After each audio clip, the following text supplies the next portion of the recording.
I am not black.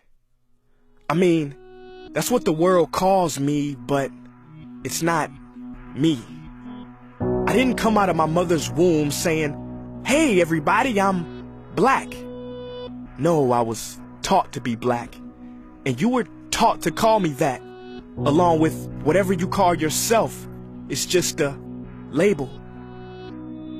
See, from birth, the world force feeds us these labels, and eventually we all swallow them. We digest and accept the labels, never ever doubting them. But there's one problem. Labels are not you, and labels are not me. Labels are just labels. But who we truly are is not skin deep. See, when I drive my car, no one would ever confuse the car for me. Well, when I drive my body, why do you confuse me for my body?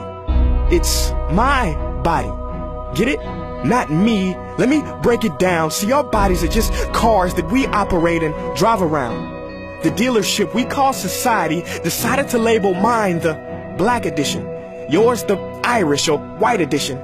And with no money down, 0% APR, and no test drive, we were forced to own these cars for the rest of our lives.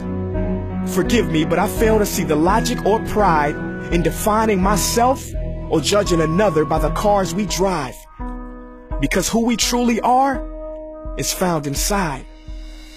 Listen, I'm not here to tell you how science has concluded that genetically we're all mixed and race in the human species doesn't exist, or how every historian knows that race was invented in the 15th century to divide people from each other and it has worked perfectly. No, I'm not here to lecture.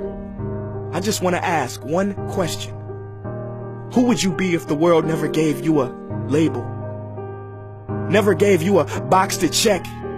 Would you be white, black, Mexican, Asian, Native American, Middle Eastern, Indian? No. We would be one. We would be together. No longer living in the era of calling human beings black people or white people. These labels that will forever blind us from seeing a person for who they are, but instead seeing them through the judgmental, prejudicial, artificial filters of who we think they are. And when you let an artificial label define yourself, then my friend, you have chosen smallness over greatness and minimized yourself, confined and divided yourself from others. And it is an undeniable fact that where there is division, there will be conflict, and conflict starts wars. Therefore, every war has started over labels. It's always us versus them. So the answer to war, racism, sexism, and every other ism is so simple that every politician has missed it. It's the labels. We must rip them off. Isn't it funny how no baby is born racist, yet every baby cries when they hear the cries of another? No matter the gender, culture, or color, proving that deep down we were meant to connect and care for each other. That is our mission, and that is not my opinion. That is the truth in a world that has sold us fiction. Please listen, labels only distort our vision, which is why half of those watching this will dismiss it or feel resistance and conflicted. But just remember, so did the caterpillar before it broke through its shell and became the magnificent butterfly.